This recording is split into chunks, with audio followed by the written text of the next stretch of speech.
শুরুটা কবে? আল্লাহ বলে আমি সূচনাহীন অতীত থেকে আছি। আমি এমন অতীত থেকে আছি যেই অতীতের কোনো সূচনা নাই। সুবহানাল্লাহ কইবেন না? আবার আমি সীমাহীন ভবিষ্যৎ পর্যন্ত থাকবো। সুবহানাল্লাহ পড়েন।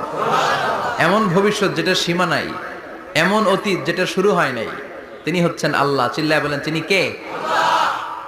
এজন্য আমরা বলি রাদিতু বিল্লাহি রাব্বা, রব হিসেবে আল্লাহ তোমারে পেয়ে আমরা খুশি।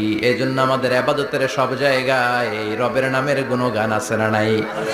আমরা যখন রুকুতে যাই আমরা পড়ি সুবহানা রাব্বিয়াল, আবার যখন আমরা সিজদায় যাই আমরা পড়ি সুবহানা রাব্বিয়াল আ'লা। রুকুতে গেলে সুবহানা রাব্বিয়াল আযীম, আবার যখন সিজদায় যাই তখন আমরা পড়ি সুবহানা রাব্বিয়াল আ'লা।